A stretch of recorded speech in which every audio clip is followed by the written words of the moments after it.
Hello, good evening to all of you. तो आज हम जीके के इम्पॉर्टेंट क्वेश्चन डिस्कस करेंगे जिनको हम डिटेल में देखेंगे और जितने क्वेश्चन यहाँ से एक्स्ट्रा बनते हैं उनको भी हम डिस्कस करेंगे ताकि कोई भी क्वेश्चन इन क्वेश्चन से रिलेटेड एग्जाम में बने तो उसकी नॉलेज आपको हो। अगर आप हमारे चैनल पर नए हैं तो चैनल को सब्सक्राइब करना बिल्कुल ना भूलिएगा ताकि आने वाले सभी एग्जामिनेशन के लिए आपकी हेल्प हो सके, क्योंकि जीके और जीएस का पोर्शन जो है ये सभी एग्जामिनेशन में पूछा जाता है और बहुत ही इम्पॉर्टेंट पोर्शन है ये।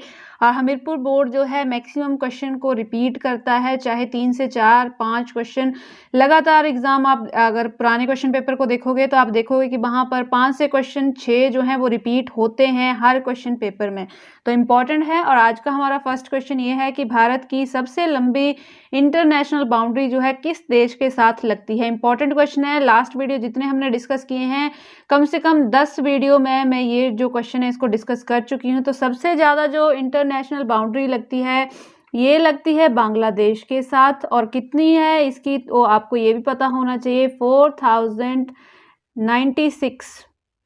4000 है 96.7 किलोमीटर जो बाउंड्री है ये शेयर करता है बांग्लादेश के साथ इंडिया। और चाइना के साथ भी पूछ ली जाती है तो चाइना का भी आपको पता होना चाहिए 3488। और नाम भी पूछा जाता है इस बाउंड्री का कि चाइना के साथ जो बाउंड्री लगती है उसका नाम क्या है, तो मैकमोहन रेखा जो है ये नाम है जो चाइना के साथ बाउंड्री शेयर करता है इंडिया। और पाकिस्तान के साथ जो शेयर करता है उसको रेड क्लिफ कहा जाता है। और पाकिस्तान के साथ जो सीमा लगती है ये लगती है 3323 किलोमीटर की। और नेपाल के साथ जो लगती है ये लगती है 1751 किलोमीटर की।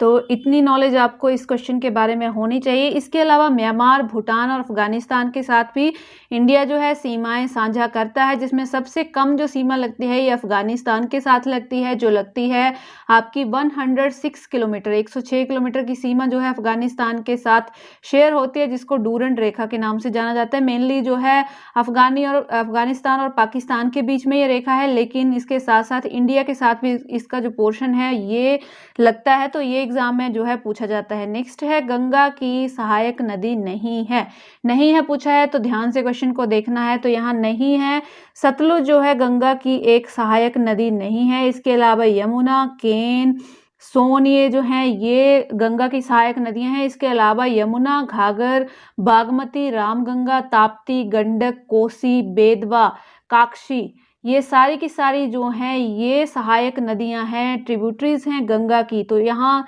से इम्पॉर्टेंट क्वेश्चन है, ये बनता ही बनता है। और नेक्स्ट क्वेश्चन जो है ये भी इम्पॉर्टेंट क्वेश्चन है, सिंपल क्वेश्चन है, लेकिन यहाँ से जो क्वेश्चन और बन सकता है वो मैं आपको बता देती हूँ। तो यहाँ पे सिंपली यहाँ पूछा गया है कि लक्षद्वीप जो यूटी है, यूनियन टेरिटरी है, इसकी राजधानी क्या है। तो मेनली बच्चों को पता होगा कवरत्ती जो है यहाँ की राजधानी है, लेकिन यहाँ से क्वेश्चन क्या पूछा जाता है, एक तो एरिया पूछ लिया जाता है। तो इस यूटी का एरिया जो है 32 किलोमीटर स्क्वायर का है, जो कि सबसे छोटा एरिया है यूटीज में। तो जितनी भी यूटीज हैं इंडिया की 8 की 8, उनमें सबसे छोटी यूटी जो है वो लक्षद्वीप है, जिसका एरिया 32 किलोमीटर का है। और इसके साथ ही एक क्वेश्चन और यहाँ से बनता है कि ये जो लक्षद्वीप है ये कौन से हाई कोर्ट के अंडर ये एरिया पूरा पड़ता है। तो केरल हाई कोर्ट के अधिकार क्षेत्र में है लक्षद्वीप का एरिया जो है, लक्षद्वीप यूटी जो है। तो केरल हाई कोर्ट में ही इससे रिलेटेड सारे काम किए जाते हैं। तो यहाँ से इतना आपको पता होना चाहिए। नेक्स्ट है वियतनाम की राजधानी क्या है। तो वियतनाम की जो राजधानी है ये है हनोई। ऑप्शन डी इसका सही हो जाएगा। इसके अलावा जो ऑप्शन दिए गए हैं दुशांबे जो राजधानी है ये है तजाकिस्तान की। ताशकंद जो है ये जो ऑप्शन ए दिया गया है ये है उज्बेकिस्तान की। और दमास्कस जो है ये सीरिया की राजधानी है। तो यहाँ से आपके 4 क्वेश्चन जो है वो क्लियर हो जाते हैं। नेक्स्ट क्वेश्चन भी इंपॉर्टेंट क्वेश्चन है, योजना आयोग को किस में तब्दील किया गया है। तो पहले तो ये पता होना चाहिए कि योजना आयोग को चेंज कर दिया गया है, किसमें किया गया है। तो नीति आयोग में योजना आयोग जो है इसको चेंज कर दिया गया है। और कब किया गया है तो इसकी डेट बार बार एग्जामिनेशन में पूछी जाती रही है, तो ये आपको पता होनी चाहिए। 2015 में इसको चेंज किया गया था। तो यहाँ से आपको पहले तो ये पता होना चाहिए नीति आयोग है, 2015 में इसको चेंज किया गया था। इसके अध्यक्ष कौन होते हैं, तो इसका जो हेडक्वार्टर है वो है न्यू दिल्ली में। आप नोट डाउन कर सकते हैं सारे के सारे फैक्ट। हेडक्वार्टर है न्यू दिल्ली में। इसके जो अध्यक्ष होते हैं वो पीएम होते हैं, प्राइम मिनिस्टर होते हैं, चाहे वो किसी भी पार्टी के हों। जैसे अभी प्रधानमंत्री नरेंद्र मोदी जी हैं, तो इस टाइम जो है नीति आयोग के अध्यक्ष जो हैं प्रधानमंत्री नरेंद्र मोदी हैं, लेकिन अगर आगे चल के चेंज होते हैं तो ये भी साथ में चेंज हो जाएंगे। इसके अलावा यहाँ CEO पूछा जाता है। नीति आयोग का CEO कौन है? तो ये हैं अमिताभ कांत। और इसके अलावा उपाध्यक्ष भी पूछा जाता है, तो उपाध्यक्ष जो हैं डॉक्टर राजीव कुमार हैं। ये एक अर्थशास्त्री हैं। और जो ये नीति आयोग है इसको थिंक टैंक के रूप में भी जाना जाता है। मैं बता चुकी हूँ कब इसको चेंज किया गया है, तो 1 जनवरी 2015 को जो था इसको चेंज कर दिया गया था योजना आयोग को नीति आयोग में। तो नेक्स्ट क्वेश्चन यहाँ पर हमारा है, पंचायती राज को सबसे पहले किस राज्य में शुरू किया गया था? तो इंपॉर्टेंट क्वेश्चन है सारे के सारे, और फैक्ट आपने देखने हैं। जितना भी एक्स्ट्रा मैं यहाँ पर बता रही हूँ उस टाइप के क्वेश्चन जो है वो भी पूछे जाते हैं। तो जो पंचायती राज है इसको सबसे पहले राजस्थान के नागौर जिले से शुरू किया गया था। और कब किया गया था ये भी आपको पता होना चाहिए। तो 2 अक्टूबर 1959 को, 2 अक्टूबर थी, और 1959 को इसको राजस्थान के नागौर जिले से शुरू किया गया था। ये पंचायती राज व्यवस्था की गई थी। इसके अलावा जो है 2 अमेंडमेंट किए गए हैं संविधान कॉन्स्टिट्यूशन में, जिसको 73rd और 74th अमेंडमेंट कहा जाता है। इंपॉर्टेंट है, जुड़वा भी कहा जाता है इन दोनों संविधान संशोधनों को। और ये किससे रिलेटेड है? तो पंचायतों से ये संबंधित हैं। जो त्रिस्तरीय पंचायती व्यवस्था की गई है उससे संबंधित है। ये ग्राम पंचायतों से संबंधित है। 73 जो अमेंडमेंट है और 74 जो अमेंडमेंट है ये नगर पंचायतों से संबंधित है। तो यहाँ आपको इतना पता होना चाहिए। और भारतीय संविधान का अनुच्छेद 40 जो है राज्य में पंचायतों के गठन एवं इनमें किया गया निवेश, इसका प्रावधान जो है वो अनुच्छेद 40 में दिया गया है। और संविधान का जो 73rd ये कॉन्स्टिट्यूशन अमेंडमेंट हुआ है 1993 में, ये दोनों हुए थे, ये भी आपको याद रखना है। तो इसके अंदर ही जो है ये त्रिस्तरीय जो पंचायती व्यवस्था है इसको संवैधानिक मान्यता दी गई है। तो संवैधानिक मान्यता कब दी गई है? तो आपको 1993 याद रखना है। 73rd जो कॉन्स्टिट्यूशनल अमेंडमेंट हुआ है उसमें ये दी गई है। नेक्स्ट है, भूतल का कितना % भाग जो है जल से ढका हुआ है? जो अर्थ सरफेस है कवर्ड है विद वाटर। तो सभी को पता होगा अप्रॉक्सीमेटली 70.8% है। ये अप्रॉक्सीमेटली 71% के आसपास इसको रखा जाता है। 71 से ज़्यादा नहीं होना चाहिए, तो इसलिए यहाँ पर कम वाले को कंसीडर किया गया है। तो 71 से कम ही होता है। अप्रॉक्सीमेटली 71 इसलिए कहा जाता है क्योंकि 70.8 इसका जो है राइट ऑप्शन है, ऑप्शन बी सही हो जाएगा। और इसके अलावा आपको फैक्ट ये पता होना चाहिए कि 97% जो वाटर है ये हमारा महासागरों में पाया जाता है। और ये सारा का सारा जो है खारा पानी है, महासागरों में पाया जाता है। 90% जो वाटर है, और 3% वाटर जो है फ्रेश वाटर होता है जिसको यूज़ किया जाता है डेली नीड्स के लिए, जो हम यूज़ करते हैं खाने पीने के लिए। और यही जीवन जीने के लिए पृथ्वी पर जो है सिर्फ 3% पानी है जिसके बेस पर यहाँ पर जीवन है। बाकी 97% जो वाटर है ये स्लाइन वाटर है, नमकीन है, खारा पानी है, इसको यूज़ नहीं किया जा सकता है। नेक्स्ट है, कोल डैम जल विद्युत परियोजना जो है कितने मेगावाट बिजली जो है यहाँ पर उत्पन्न की जाती है? तो 800 मेगावाट की ये स्कीम है, ये आपको याद रखना है। और यहाँ टरबाइन भी पूछे जाते हैं। एक क्वेश्चन पूछा गया था कि जो कोल डैम जल विद्युत परियोजना है इसमें कुल कितने टरबाइन यूज हुए हैं? तो 4 टरबाइन लगे हुए हैं इसमें। और 800 मेगावाट की योजना है, किस नदी पर है ये भी आपको पता होना चाहिए। तो सतलुज नदी पर ये बनी हुई परियोजना है। और हिमाचल प्रदेश के किस किस डिस्ट्रिक्ट में ये पड़ती है? तो बिलासपुर और मंडी, ये दोनों जिलों की जो सीमा है वहाँ पर ये पड़ती है। 2002 में इसका उद्घाटन किया गया था श्री अटल बिहारी वाजपेयी जी द्वारा, उस टाइम ये प्रधानमंत्री थे। तो इतना इसके बारे में आपको पता होना चाहिए। नेक्स्ट है, मॉनसून संबंधित है। तो मॉनसून जो है सीजनल विंड से संबंधित है, ऑप्शन बी यहाँ पर सही हो जाएगा, मौसमी हवाओं से संबंधित है। और ये जो मौसम शब्द है ये लिया गया है अरबी भाषा के मौसम से।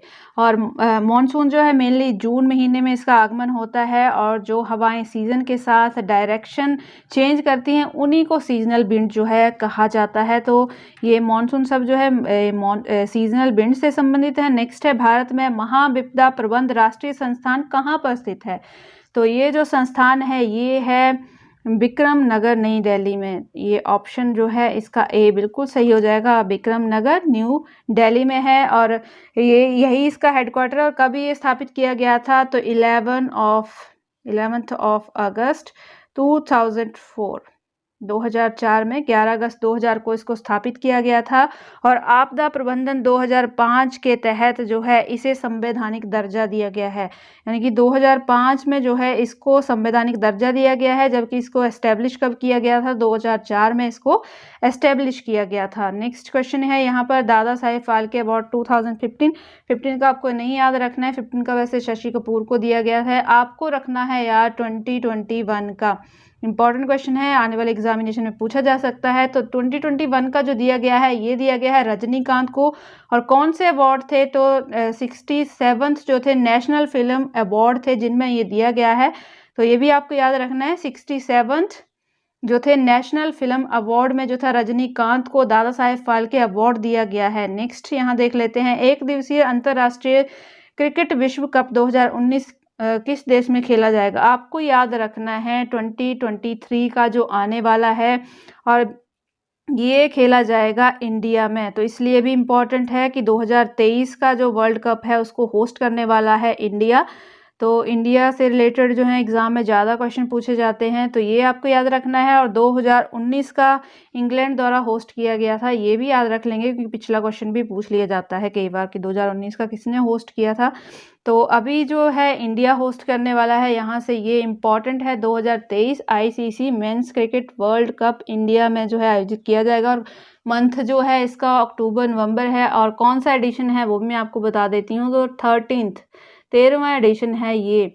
नेक्स्ट क्वेश्चन देख लेते हैं। नेक्स्ट है, कौन सा राज्य भारत का प्रथम डिजिटल राज्य घोषित हुआ है? उस टाइम हुआ था लेकिन अभी भी ये क्वेश्चन पूछा जा रहा है, तो केरला बिल्कुल सही है। केरल कई मामलों में जो है सबसे आगे है और केरल जो है यहाँ पर गाँवों को जो है ब्रॉडबैंड से जोड़ा गया था सबसे पहले, तो ये पहला राज्य बना था। और तत्कालीन जो राष्ट्रपति थे प्रणब मुखर्जी, 2016 की बात है, तो प्रणब मुखर्जी द्वारा केरल को घोषित किया गया था पहला ऐसा डिजिटल राज्य जिसने सारे गाँवों को जो है ब्रॉडबैंड से जोड़ा था। ब्रॉडबैंड की सुविधा यहाँ पर दी गई थी।